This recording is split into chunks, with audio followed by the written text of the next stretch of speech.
আর মাত্র 5 মিনিট বাকি আছে। সাহারি রান্না করুন, আর আছে 5 মিনিট, আর আছে 7 মিনিট, আর আছে 10 মিনিট, দ্রুত ওঠেন, এ ধরনের কোনো কথা বলবেন না। আল্লাহর ঘরের মাইকে এ ধরনের ডাকাডাকি চলবে না। আপনি রাগ করবেন না, এটা সুন্নাহ পরিপন্থী। আল্লাহর ঘরে আল্লাহর নামের ধ্বনি হবে, আল্লাহু আকবার, আজান হবে। এই নীতি থেকে বেরিয়ে আসেন, এটা করবেন না। আর এটা 2026 সাল, এখন ইচ্ছাকৃতভাবে মূর্খ সেজে থাকার সময় নাই। একটু আপনি অনলাইনে যদি লেখেন, রাসূল সাল্লাল্লাহু আলাইহি ওয়াসাল্লামের হাজারো সহি হাদিস আপনি স্পষ্ট আপনার চোখের সামনে পেয়ে যেতে পারেন। আল্লাহ কত সহজ করে দিয়েছে মাধ্যম। কেন আপনি ডাকবেন?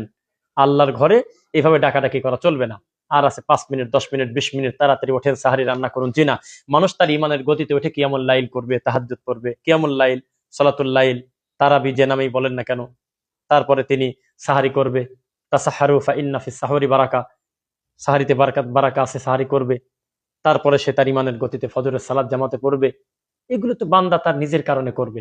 আপনি মাইকে জোরে জোরে ডাকবেন, রাত 1টা পার হওয়ার থেকে শুরু করে দিয়েছেন একেবারে 4:30 4টা পর্যন্ত, যত সময় পর্যন্ত হাতে থাকে, চতুর্মুখী চিৎকার, এক এক মসজিদের মাইকের এক এক ধরনের আওয়াজ, বেরিয়ে আসেন। এটা সুন্নাহ নয়।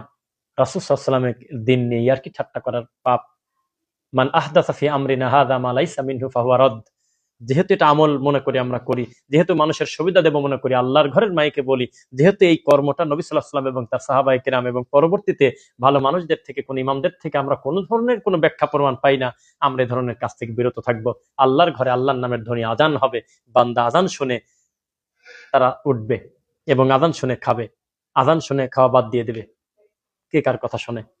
আমাদের দেশে কয়দিন পরে সিয়াম শুরু, চতুর্মুখী ডাকাডাকি শুরু করবে। এটা থেকে বেঁচে থাকেন। এতটুকুনি বললাম, গালাগালি যথেষ্ট হয়েছে। দলিলের বাইরে আপনি চলবেন না ইনশাল্লাহ। আল্লাহ হেফাজত করুন, আল্লাহুম্মা আমিন।